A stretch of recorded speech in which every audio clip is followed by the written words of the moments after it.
Hey y'all, and welcome back. Just gonna show you real quick what I keep running into right there. Got me again. So I'm gonna be doing the fudge. Want to go ahead and start off. I'm just showing you. This has been rinsed off and are soaking. Moved off to clean that, and all the stuff I'm going to use to make my fudge.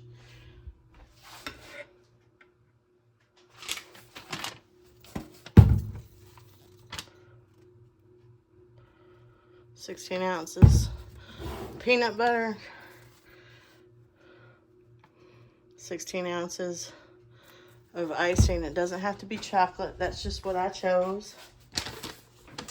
And right off the bat, I want to give, and I will put a link in the description for Couponing Girl. She's how I found out about this recipe. So you need peanut butter, icing, heat them both up for a minute in the microwave, and stir them all up, and then put them in the fridge for at least 2 hours. And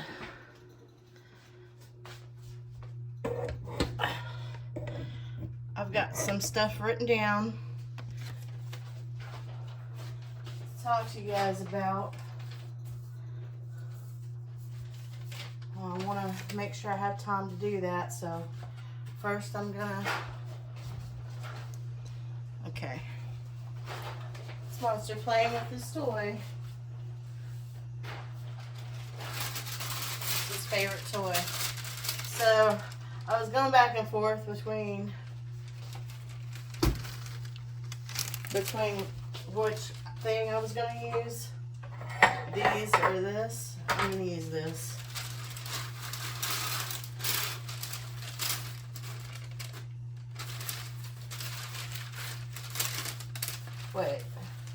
Wait, I'm messing up. This is for the biscuits.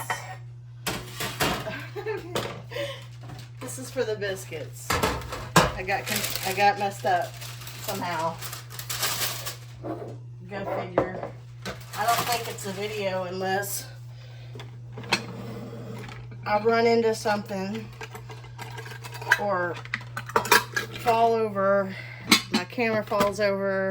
There's got to be some kind of mishap, or it's not a Bedlam Paradox video. That's why I feel like, I mean, I'm honestly not sure off the top of my head what the 100% correct definition of paradox is, but to me, it's almost like an oxymoron, like two things that kind of contradict each other, somehow both happening at the same time. Like, I don't know. Like, for example, organized chaos.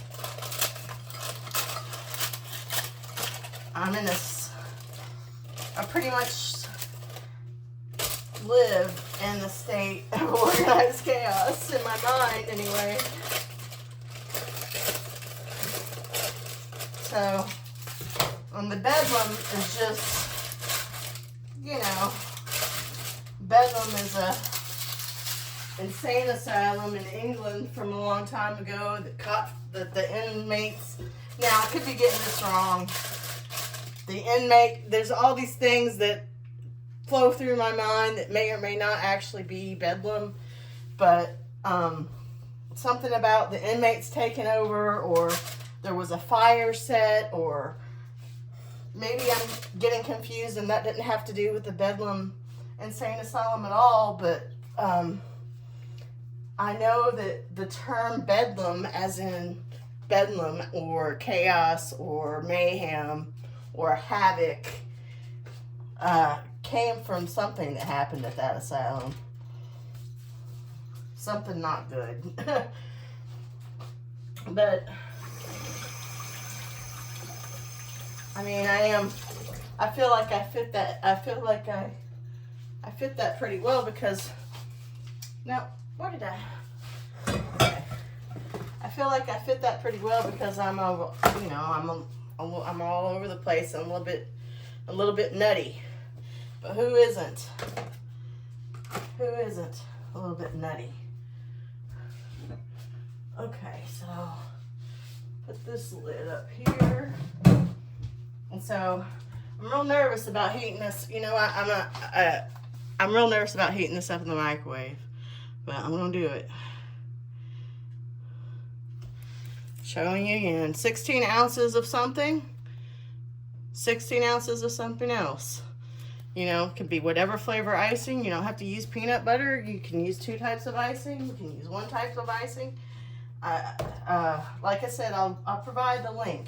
And I feel like Keep Potting Girl even herself mentioned some other channel that she got it from. The idea or the recipe or whatever you call it.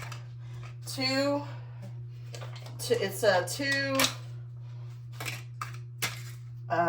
Actually, I'm gonna need those lids. Probably put it in there without the lid on there. 2 ingredient fudge.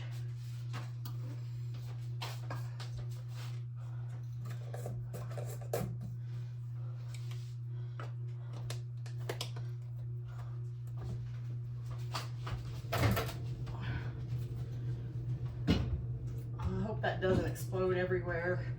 It'll just be my luck. Okay, so I'm putting it in there for 1 minute, and while that's doing that, let's cross our fingers that nothing bad happens. It don't explode in there or something. But a couple things I was talking about in my spaghetti video. This is the next one. I'm waiting until my husband gets home. At this point, I don't know when my husband's gonna be home. That's the nature of his job, so I'm just gonna wait till he gets home to try to do the biscuits because, yeah. And if he don't want them, and he just wants to eat and go right to bed, then I'll make them tomorrow. All right, so just a couple things. Now, I'm not trying to preach. I said to myself that I was going to avoid this topic, but considering everything I talked about, I feel like it's an... Okay, well, pause on that. Stay to the end if you want to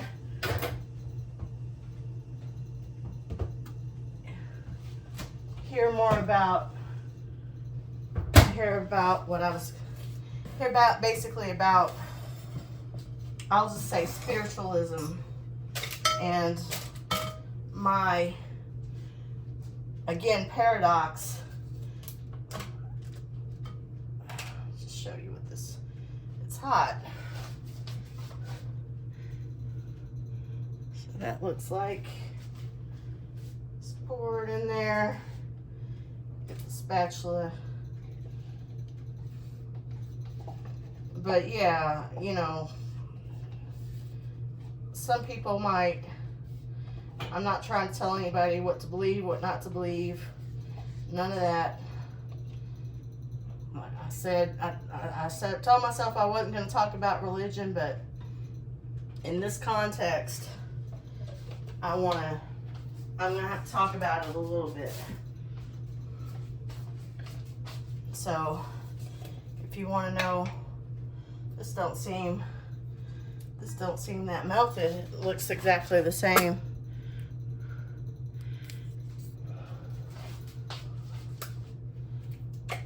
But it's melted. Okay, to get a spoon. I'll use this one. I got little kid spoons, bowls, and plates. Because that's one thing they, well, I'm just a little kid in a big person's body. And so is my husband. We're both just little kids in grown up bodies. But that's not why. It might be why I've got a unicorn disco bathroom, but it's not why I've got little kid silverware. Because I had this gastric sleeve surgery, which it's been about a year, and I've lost 120 pounds. And right now I'm stuck at having lost 120 pounds. I'm not gaining any, I'm not losing any. But I also had menopause happen full blown right there, pretty much right after I recovered, which again, you can say, hey, that sucks. We can say, hey, that was lucky that it waited until after you were recovered to do it, you know? Just depends on how you look at it. Okay. I feel like it might be time to actually use the Spatty Daddy dupe that I got. I'll put that. Use this to mix it around.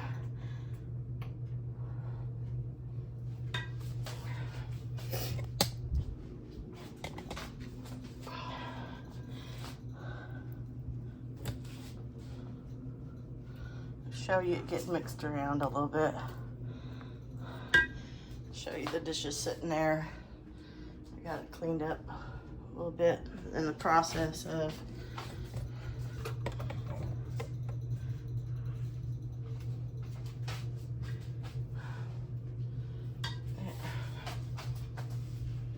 I gotta work fast. Mother poop. That thing, it's this thing on my hutch. It's a towel holder on the hutch. And I had to have my husband move it out for me because it's too heavy for me to move. And it just, anyway, that's what that is. And that's what happened in the other video too. Okay, so it looks like I'm not gonna need this. I thought I was gonna need this, but I don't. Put it away.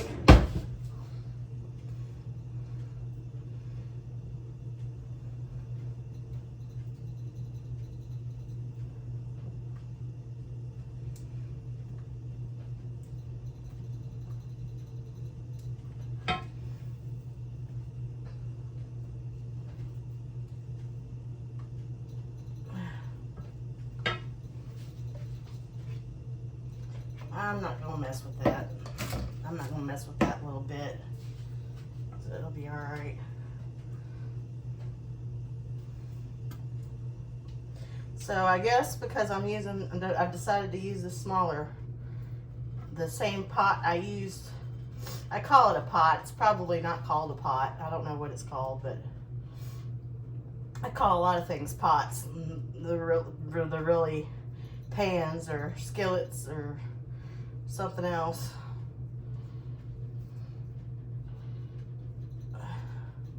I guess you'd call that a casserole dish. I don't know what it's called, but I'm putting this in there. And it's gonna be thick. You know what? I need to sit down and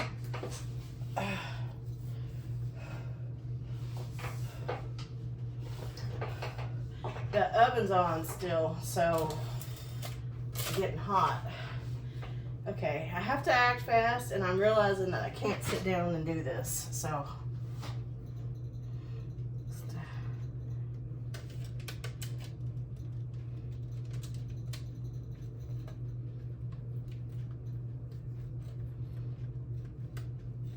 It smells good.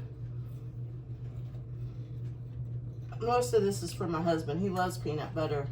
He loves peanut butter anything.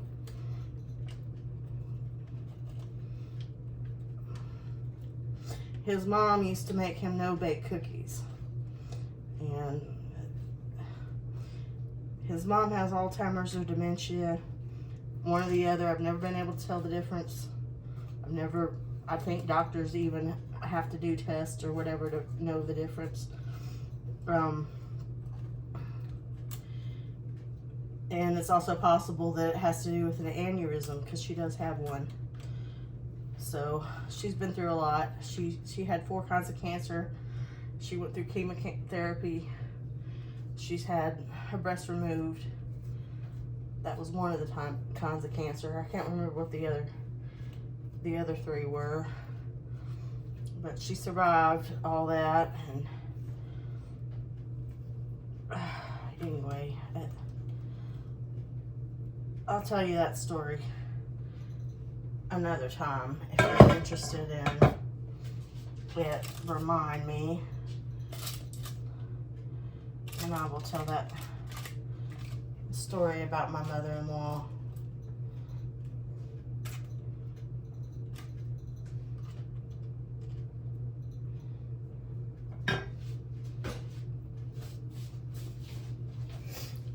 Where's the lid? Where's the lid at? Where is it?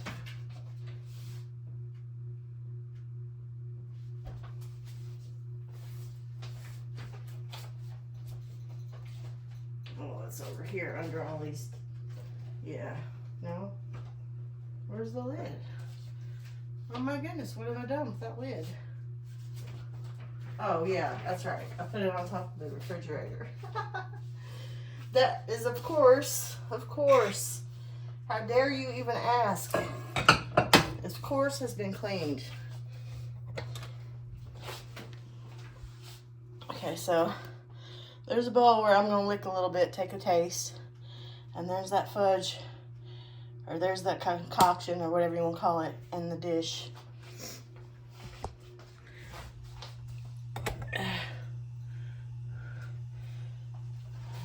Put the lid on there.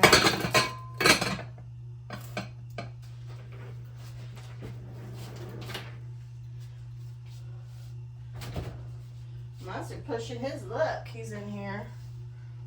You better not try to get in that refrigerator. Alright, so I'm just going to put it.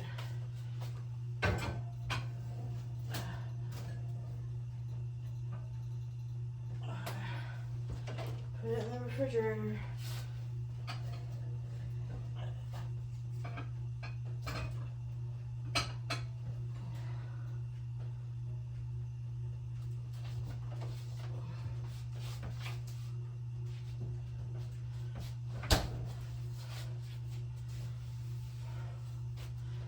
And I know what time it is because I looked. It's like, well, I don't remember now exactly what time, but it's like 2 or 3 a.m., close to that.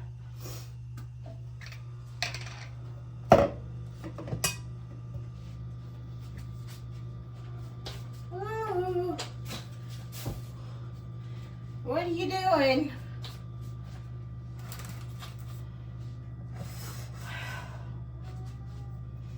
So I'm just going to have a little taste of it like this and see.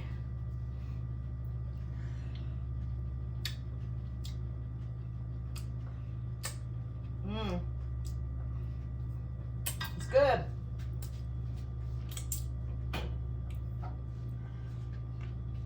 Yeah, I licked that right up off the counter. That was probably gross, but I don't care. I did it.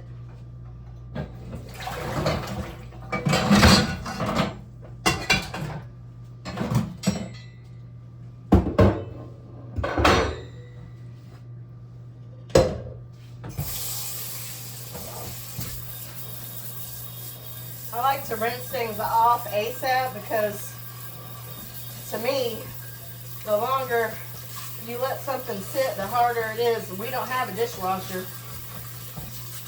I am the dishwasher.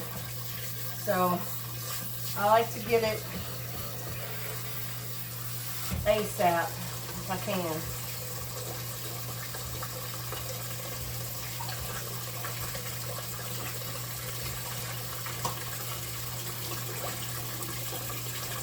Peanut butter is going to be difficult.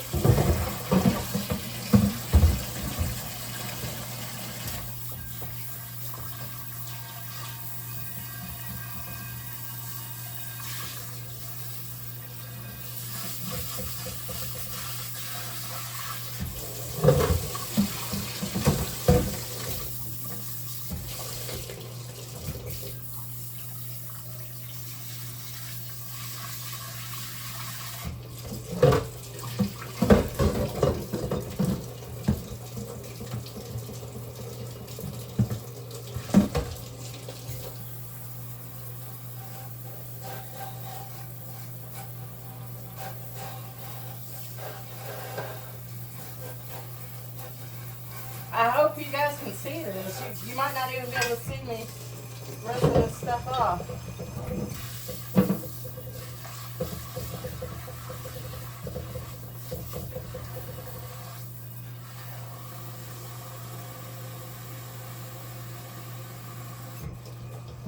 Okay, what I do is I rinse it off, and then I rinse it off again and put it in real hot water and power wash or just regular Dawn.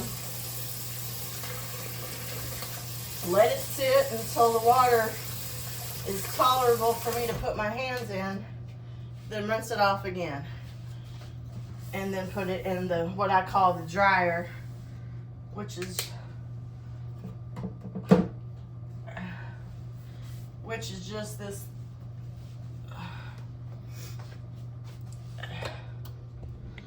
just this little rack up here right now.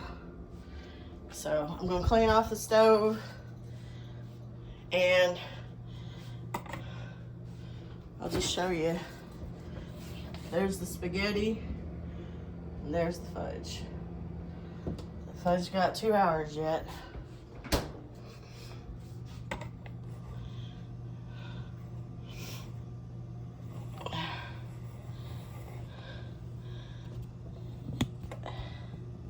Maybe I'll be able to clean that off and talk to you guys. Maybe I'll just have to talk to you guys. We'll see what happens. Let me get the cleaner. Oh, I feel like I need to show you guys. Okay, earlier in the other video where I was cooking spaghetti, I went back and watched it, and I realized that you guys could think that I'm talking to myself. I wasn't. I was talking to my cats. I've got 2 cats. And I love them both. And they're both good boys. But this one here likes to be a lot of mischief. And so I call him Monster all the time. That's his nickname. His name is Spock. He stayed out of here for the most part, so I'm not mad at him. Anyway, that's dirty stuff on the floor. This is a vegetable oil that I found out was out of date. Missed that in the clean out. So hopefully you're not too shocked about how empty my refrigerator is, but this spaghetti, I got a lot of stuff over here and waiting to be made, and there's salad down in there you can't see, but like lettuce. I'll tell you about that. But that spaghetti will last us the week at least. Both of us. And just the spaghetti alone, not even counting the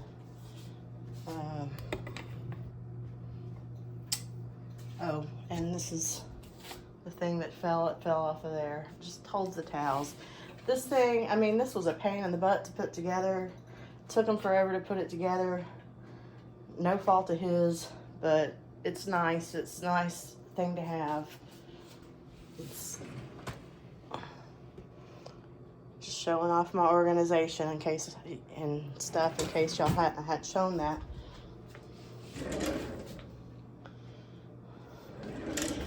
Anyway, okay.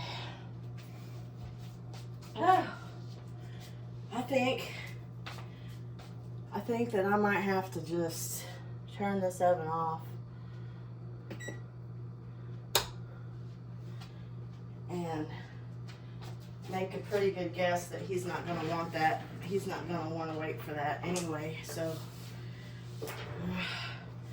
for the biscuits, I'll just do the biscuits tomorrow. Oh, I forgot to get my cleaner. I got distracted by Monster. I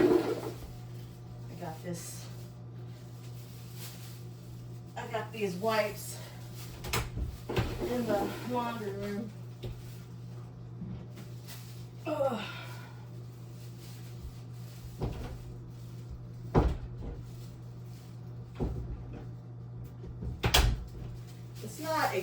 It's not technically a laundry room. It's like kitchen closet with some washing machine and stuff in there.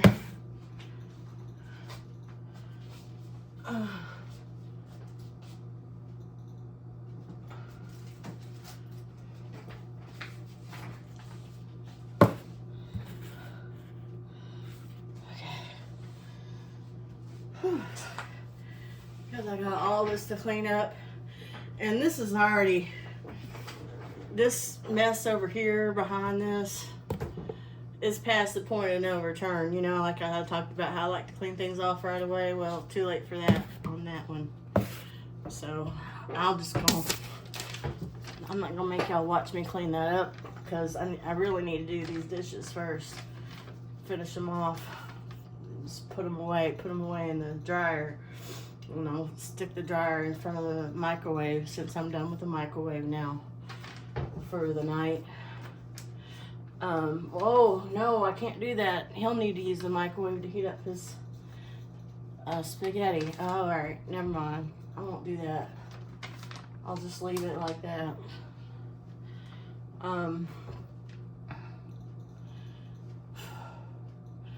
Okay, forgive me. All right, so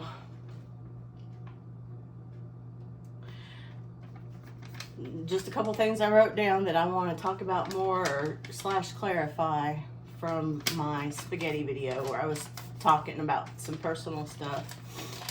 So on the, I don't know the reason why I feel the need to explain this, but that hamburger meat from Harps, like, I go on the phone and find the stuff that I want, and I find the least expensive thing, you know, and add it to the cart. And we don't use Instacart, but they have a thing there where you can do that and go and pick it up.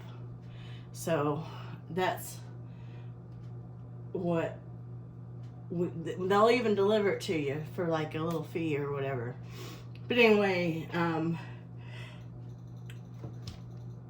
that's what I did, and I found the best / least expensive hamburger meat, and I feel like it was under $5, but they were sold out. They were sold out of it, so I had to send him, because I don't drive. I'm not driving at the moment. I don't even want to go down that rabbit hole right now. I don't drive. I don't think I'm able to drive, so I'm not driving right now. I haven't been driving in a long time.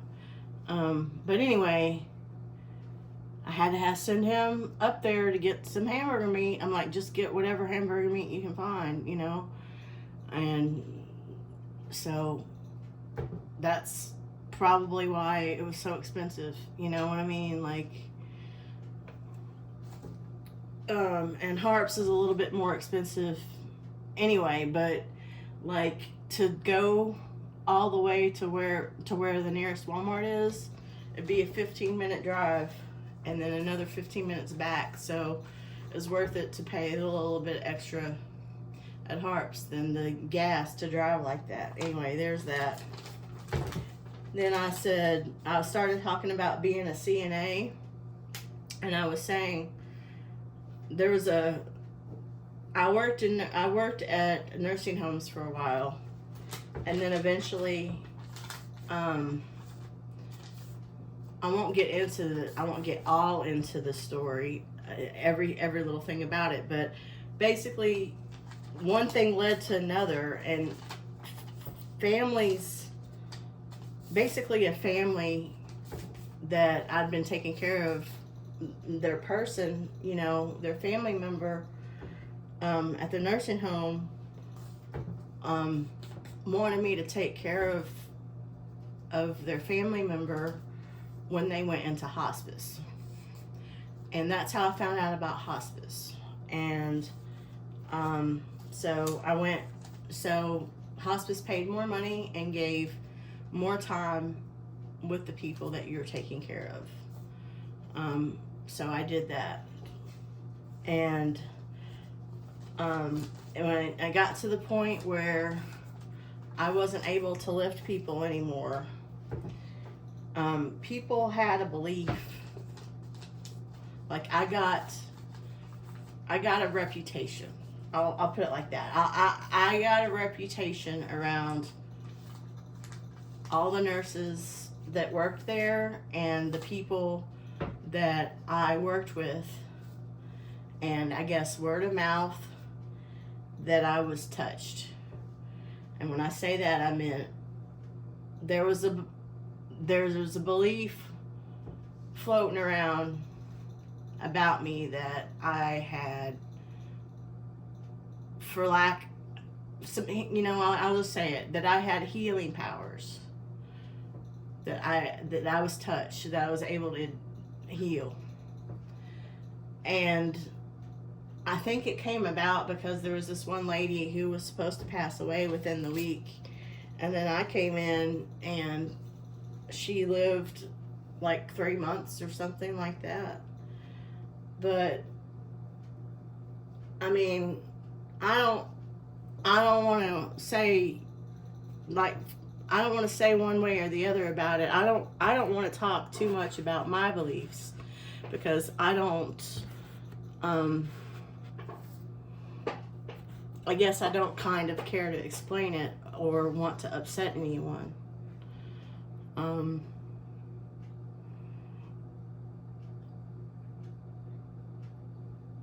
And it is not something that I am 100% sure about, and have I been 100% sure about for a long, long time now. But most of the people that I worked with and for were Christians. I'll just say the umbrella term of Christian. And I feel like to me, I didn't think that I was touched. I thought that I just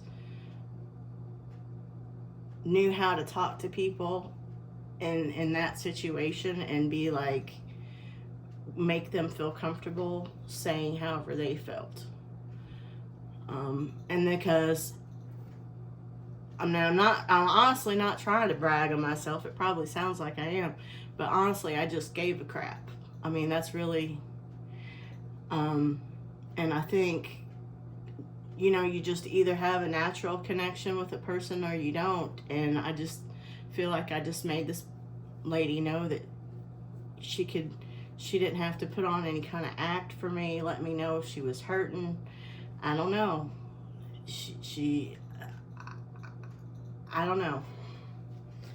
But that wasn't the only time that it happened that I went to go take care of somebody that wasn't supposed to live for very long. Like, every time I went to go take care of somebody and I was with them for any amount of time, like, it really started to be seemingly true, that because every time the person would live a lot longer. But you can say that about anybody that is in hospice that has someone taking care of them that cares. I think. But so because I had this reputation, and this reputation had got around somehow, a lot of people requested me to be in their home, and I basically got to pick who I worked for, worked with, worked alongside, who I cared for. And when I got to the point that I was really not able to lift people anymore, I was able to become what is called comfort care, or what was called comfort care at that time, which is basically like bed baths, not anything involving somebody that needed to be lifted, or someone that was completely bed bound. So basically, I was able to take care of people where I didn't have to lift them. and then it was safe. Like either the person was 100% bedbound and weren't going to be being lifted and would be being given bed baths and then in the bed exercises, or they were able to at least assist me in helping them, as in they could hold on to my hand to stand up, you know, stuff like that, and it wasn't like a high risk of a fall or anything like that.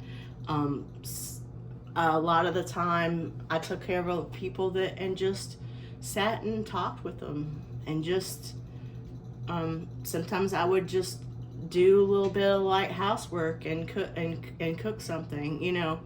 It just kind of depended on what the person wanted.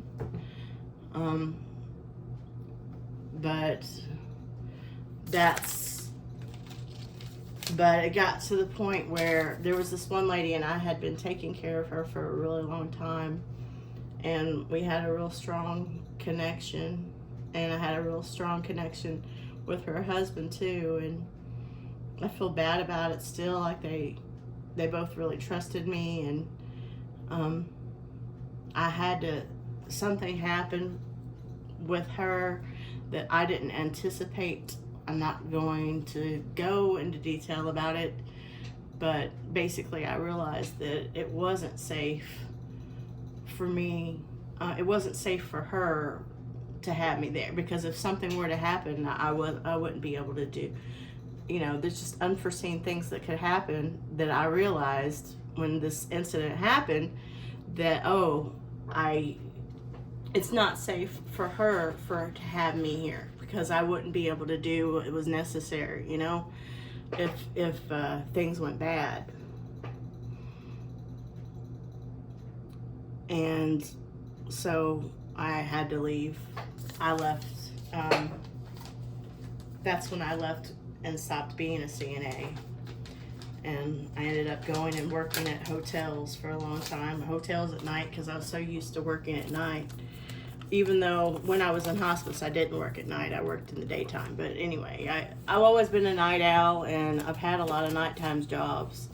When I was in the nursing home, I worked at night. But and then on the spinal meningitis, I just feel like the need to clarify that I was sick my whole childhood, like really sick. I stayed sick even after getting home from having the spinal meningitis. I just was a sick kid. But my mom had, you know, it was a mother's instinct. She said that I was a good baby, that I didn't cry very much, you know, that I was a well-tempered baby. And so that when I would cry and stuff like that, like she knew something was wrong, you know, and there always was something wrong. But anyway, I did continuously have sicknesses.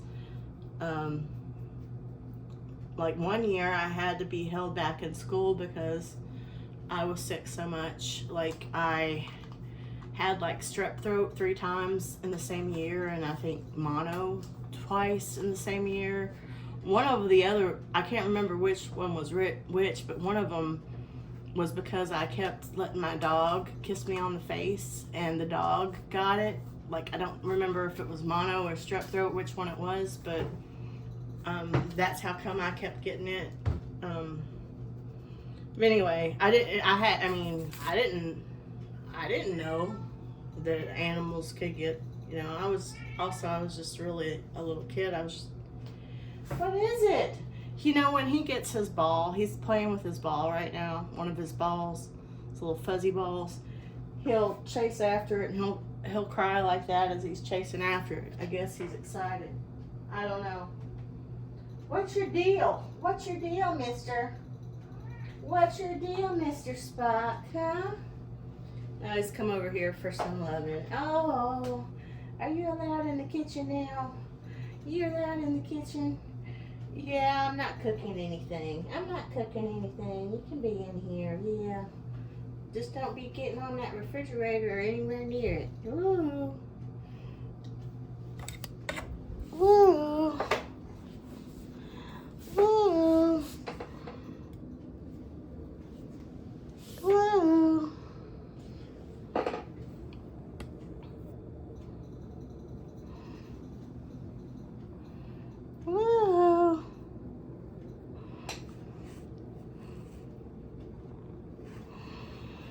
wanting to know when Daddy's coming home. They both have their favorites. He's a daddy's boy, and Sawyer's a mama's boy. Ooh, where's Daddy? Where's Daddy?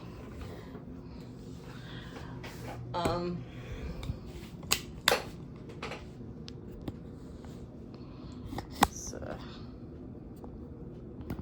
best I could do on that.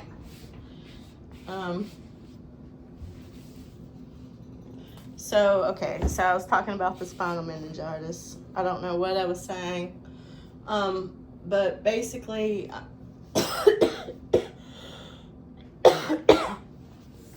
I was sick all through my younger years, even after that, so. But I also said that I was fortunate to have even lived. You know, I had a cousin that had the same thing that died. And then most people that do survive it have more complications than what I had and have had. But then there are some things that are degenerative, and again, they're not sure. Was I born? Like, none of the doctors, a lot of times I was one of those people, like I can remember, you know, where, and maybe it was just that I had bad doctors, I don't know, but it would be like, even as a child, oh, come here and look at this thing that's weird. You know, like that was my experience going to the doctor most of the time. Is I don't know, and it could be this, it could be that, it could be this, and hey, other person, come look at this person because they're weird. I don't know how else to I don't know how else to summarize it best.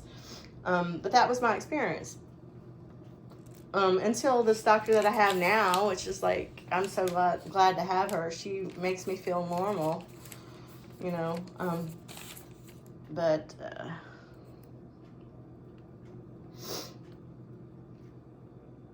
I just feel like I needed to say how, you know, hard that, I can't even imagine how hard that was on my mom, you know, such a young baby. Being such a young baby and having to, you know, I died, I flatlined, I was in a coma for a month. I mean, it was like, it wasn't exactly a month, but it was like close to a month or something. And, you know, they were basically saying that, they were basically telling them, all my family and stuff, ooh, woo. They were basically telling all my family and stuff that I was probably going to die. That's probably not going to make it. And that if I did come out of the coma and stuff, that there was a good chance that I would be like completely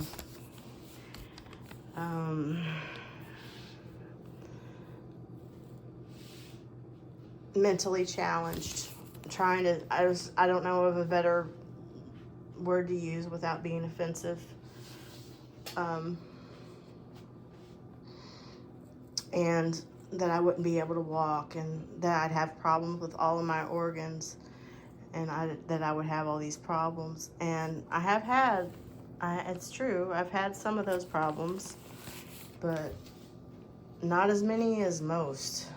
You know, I kind of got lucky and unlucky at the same time. Again, another paradox, because I guess it's not that common of a thing, spinal meningitis. I don't know if it is or it isn't, but the way my family tells it, it's not. And my grandma on my dad's side, my father's parents, Catholic, and so he was Catholic. My mom's mom, I won't go delving into that, but my mom's mom was missionary Baptist, which, woof. I remember going to church one time going to her church one time when I was young, and it was fire and brimstone, and I was terrified. I did not ever want to go back, you know. it was terrifying. It was very unpleasant experience for me, and I will never forget it. But I've also witnessed churches, and again, this is not politically correct at all, but I'm not really sure how else to put it. And it's a stereotype, and I hope that I'm not offending anybody by saying this. I mean well, but I've seen dominantly like 100% people that are black having church, and they're singing and dancing and having a nice fun time. Now I would love to be in on that. You know, I had some church people come and use the meeting room at one of the hotels I worked at, and I mean, they were having a nice time, super nice. That's much better, you know. And when my parents got divorced, my mom ended up becoming a Methodist. Now, I will just say one thing. I have had a lot of negative experience with religion and religious people. I have. I've also had really good experiences. And what I'm going to say about my mom is she's a true Christian. And when I say she's a true Christian, what I mean by that is she does the right thing because it's the right thing to do. And because she's a good person. Not because it's going to win her brownie points, she thinks, or to look good, or to try to impress others, or for some ulterior motive, but just because it's the right thing to do. And because she's a good person. And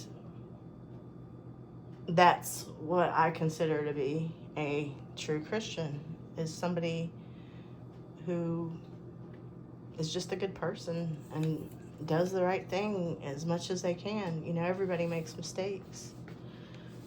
But anyway, so she prayed, you know, she prayed for me when I was in the hospital. And then my grandma and my grandpa are both, my dad's parents were both super religious. Like, when I say Catholic, I mean like Roman Catholic. Super Orthodox. And they both worked at a convent. My grandma worked as a cook, and my grandpa worked as an electrician at this convent. And then they came out, you know, when I was in the hospital, they came out and stayed with my mom. My mom's mom didn't have anything. She never came to the hospital. Make of that what you will. But they came and they were there every day, you know, that whole month plus that I was in the hospital. And Grandma and Grandpa had that whole convent praying for me. And I came out of it. I mean, under all circumstances, I came out of it pretty well. You know, I came out of it way better than most people. And in the newspaper, they called me the miracle baby. And again, I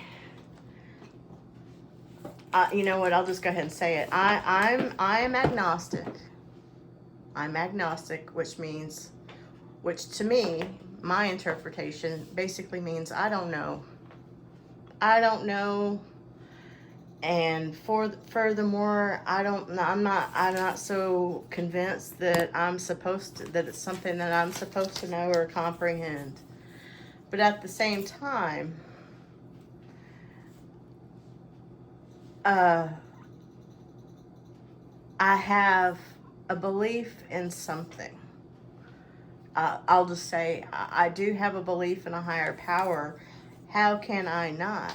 Considering, like, another example, I mean, and plus, and having the experience of doing hospice, I mean, there's a lot of stuff.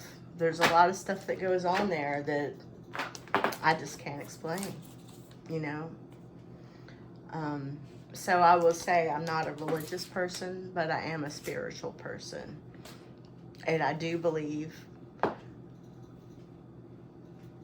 in a little bit of,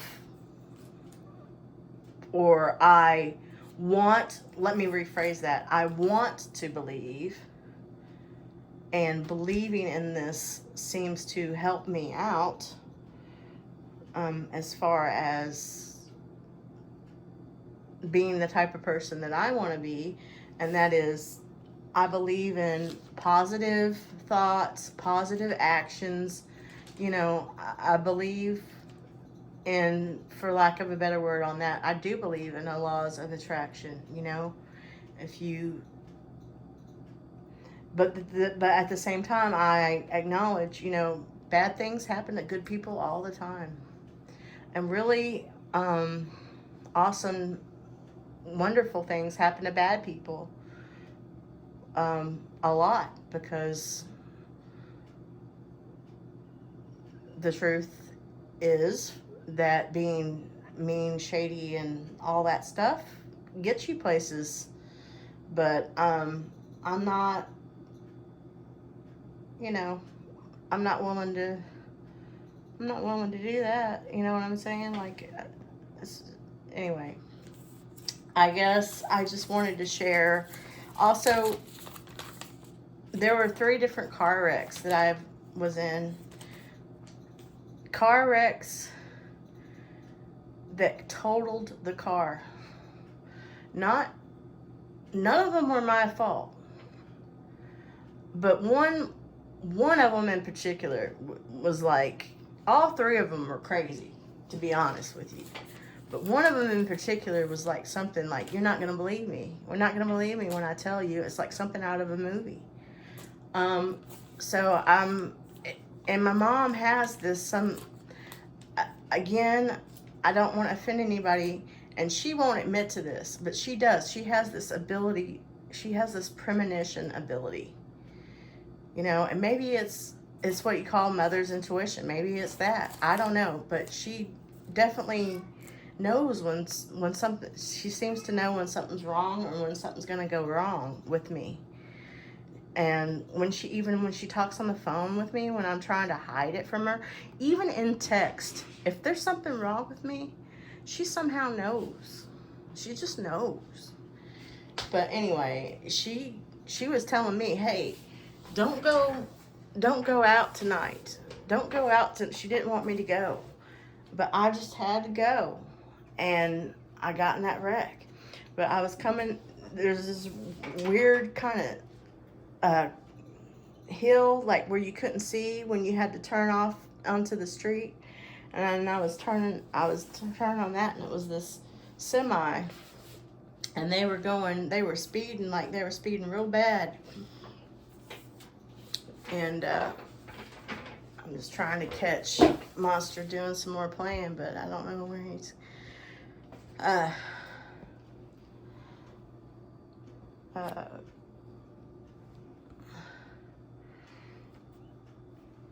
anyway, I didn't see it.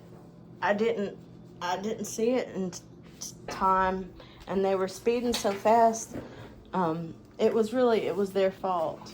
It was their fault, and they hit me, and it twirled my car around into the other lane, and I almost, like, there's like this I don't know what to call it, but ravine at the end of the road, but there wasn't any bar or anything, like there was no protective bar or anything else.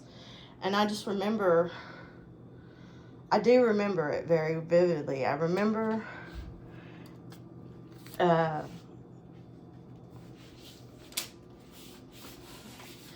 he wants to play with this ball. Here, baby. Here's your ball.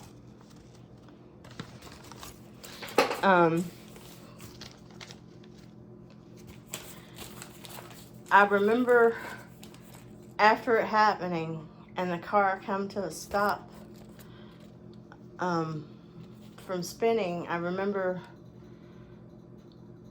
being kind of dazed. I guess I was in some kind of a shock or something. And I remember, and I had on combat boots. It was around Halloween time, and I was like dressed up like all Halloween-y, you know. And I had on combat boots, and I stepped, and it was in the 90s, so combat boots, that was just part of what I wore all the time. I stepped out of the car, and I remember looking at my little combat boot, and there was like the road and then grass, and half of my combat boot was on road and half of it was on grass. And then I remember there being some person that kind of, I mean, yell at me is not the right word. You know, they were doing good. They were telling me to get back in the car, not to try to get out of the car. And after the fact, and then the ambulance came and all of that. But as the ambulance people came to get me out, I remember them kind of helping me and out of the car, and we had to kind of inch. Like, it was really, basically, it was really, really, like, tiptoe close to me having gone over that ravine. And it was like a straight down, like, it would have killed me. If I would have gone over that ravine, I would have died. There's no doubt about it. And then I also remember they insisting that I get on a stretcher and all this shit. And I was like, I'm fine, I feel fine, I don't, you know. But they just insisted, and by then, like, my mom, I don't know if they got a hold of her or if she just knew and showed up. Like, I honestly still don't know. I've never asked her. And she doesn't like to talk about it because she doesn't like to talk about her premonition stuff. She doesn't like to admit to it. Because this is not the only time that she's done something like that. She basically predicted the death of somebody else in our family that happened. I mean, she did. It's just, believe me or not. But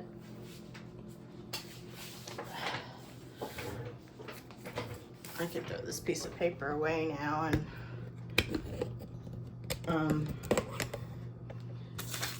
but basically, it was just really amazing, basically, to everyone that happened that way.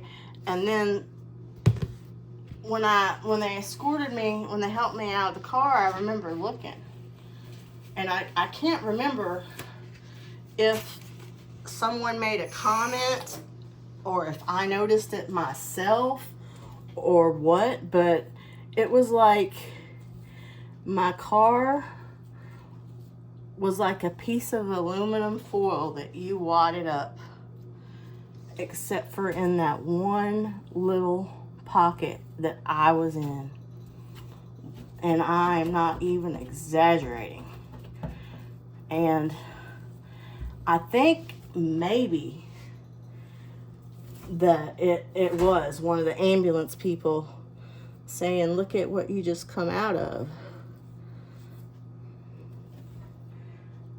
I don't even see a scratch on you. Something along those lines.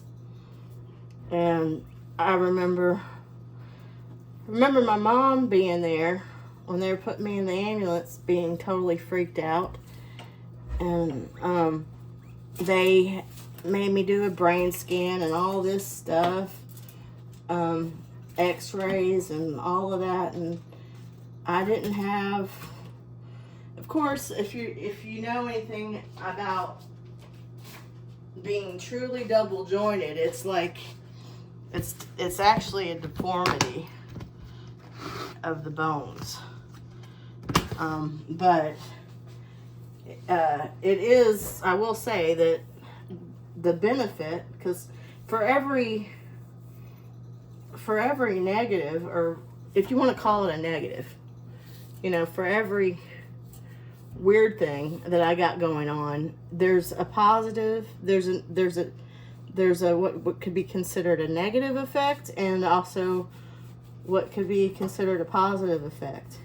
And the positive effect, or a positive effect of being double jointed like I am, to the extent I am, is it's very, very difficult for me to break anything.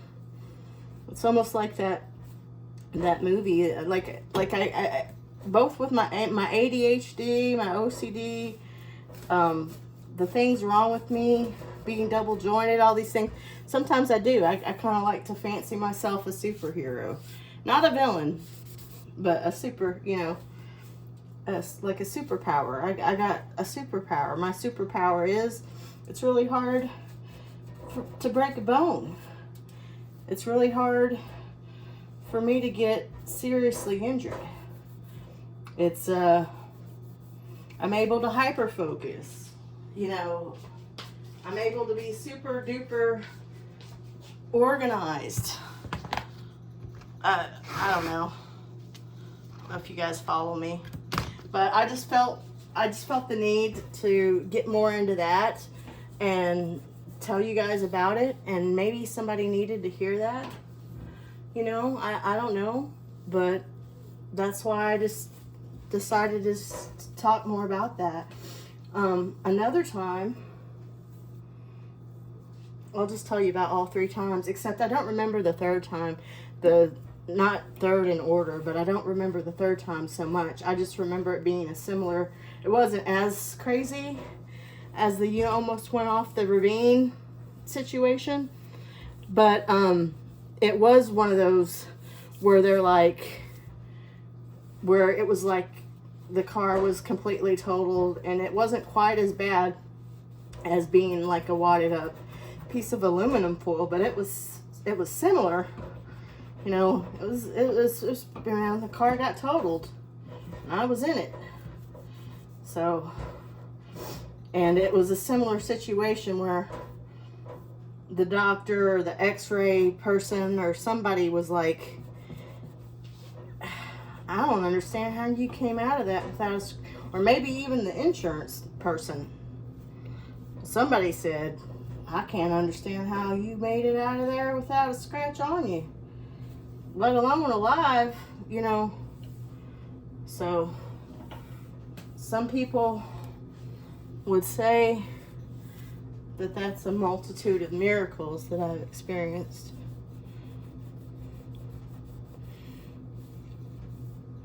I definitely believe something's watching over me.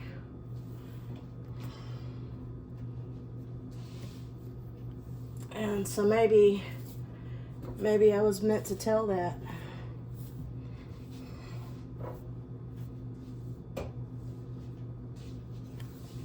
Oh, the other time, which was the most recent, which was at least 10 years ago, that's part of the reason why I don't drive anymore. It's part of, not all, but part of the reason I don't drive is because I have serious PTSD.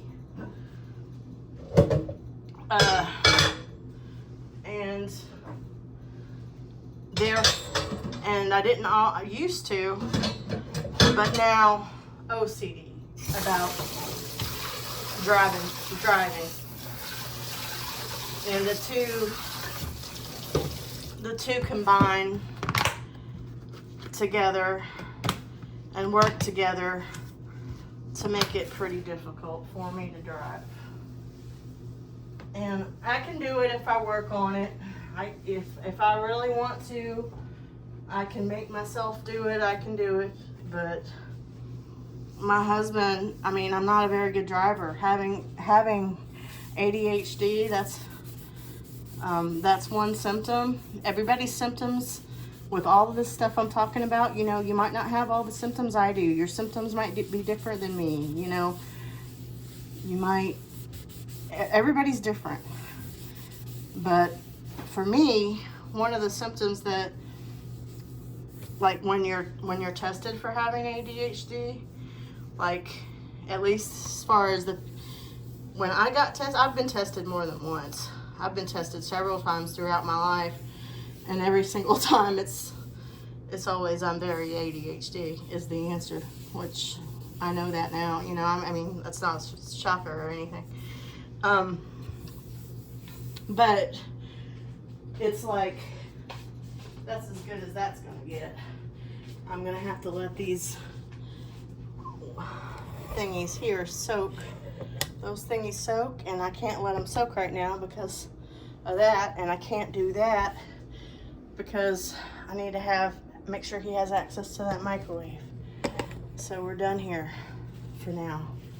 I can put some of this other stuff away. Like I can put this parchment paper and I'm gonna need those. I'll need the scissors.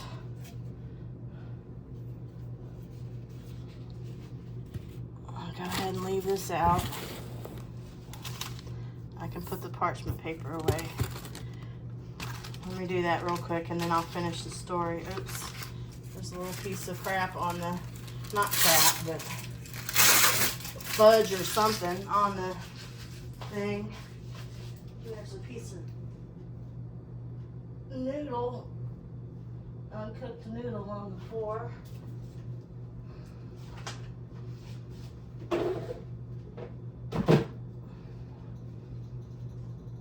Okay, watch out, monster. Watch out, baby.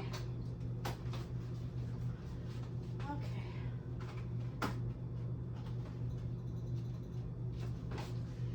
Okay. There's your ball. There's your ball. Let me fix this. If I can. You know what? My husband's gonna have to fix that. I can't fix that. Alright. I'm definitely not gonna ask him to fix it when he gets home. No. Ask him to do anything when he gets home. He don't even have to eat any spaghetti if he don't want to. This is his hardest night, is on Wednesday nights.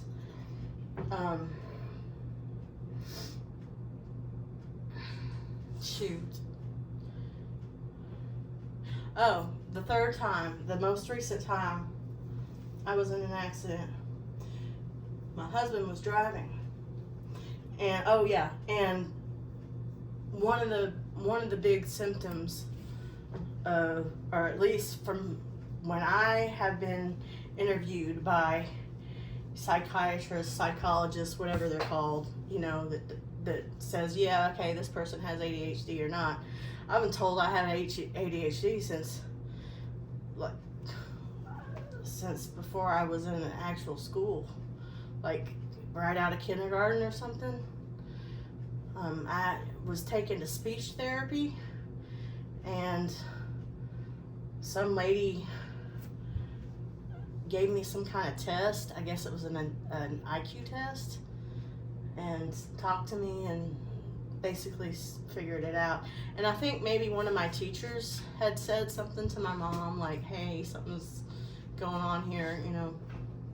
Like, she's turning in her homework where she's done the addition and the subtraction, and like I would skip sections of homework. Like, usually the easier part, like I think it was like I would do like part of the addition and then skip and do all of the subtraction and then do a little bit of the multiplication and then skip and do all of the division. Like, it was weird. But anyway, like, I'd turn in my homework thinking I'd done all my homework when I hadn't. And anyway, so it was a combination of those things, I guess. I don't know. I honestly, I don't really remember exactly. I think that teacher had a lot to do with it, because I remember being older and my mom asking me if I wanted to go visit that teacher. Like, she she was a special teacher, you know. That was a Catholic school. I was going to Catholic school up until like the 6th or 7th grade, I think.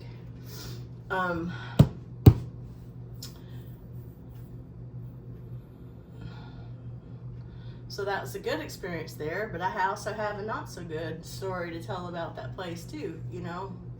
Had more than a few, but I'm not gonna do that right now, and maybe not ever. But bad driving, what I keep not getting to and keep getting off tangent of is bad driving is a really major symptom of ADHD. And I definitely have it, and I know it.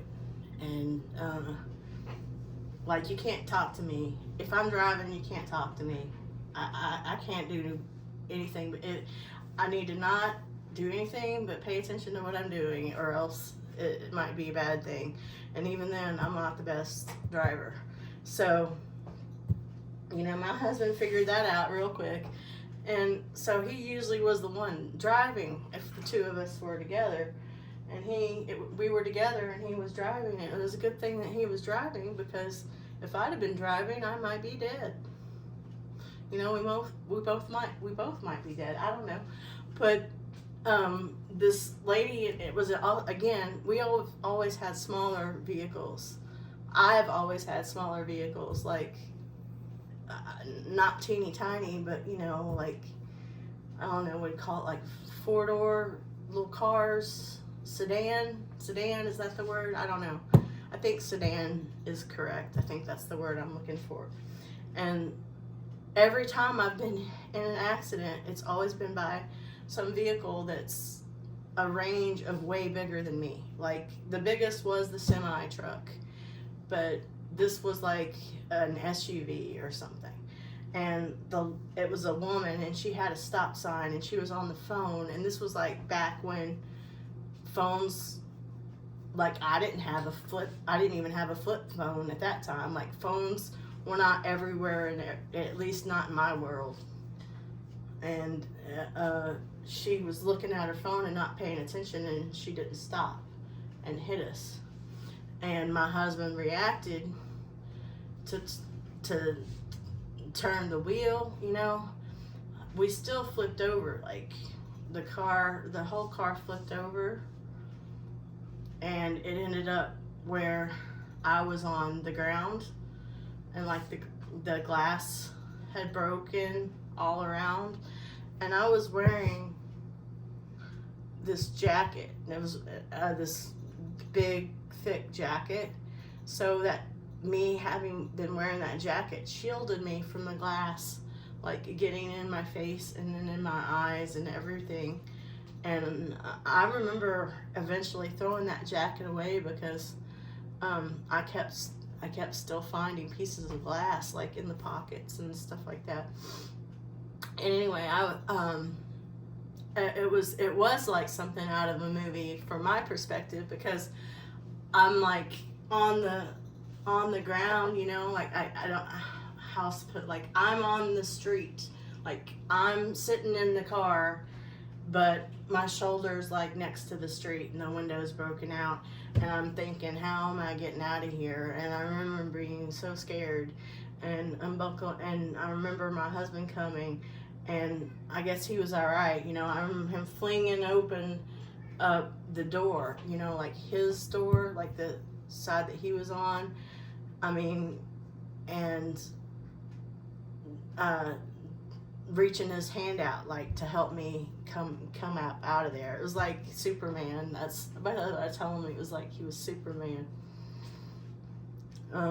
Anyway, he pulled me out of there, and once again, not a scratch, not a bruise, not a broken bone. And the people commenting, right, you know, again, the people commenting right then and there, you know, I don't understand how you made it out of there. It's that, I think it's being double jointed. I don't know, but there you go. I feel like I have some sort of mission that I'm supposed to do. So anyway, I will end it there. I think my husband's home. I hope you guys enjoyed this video and have a nice day.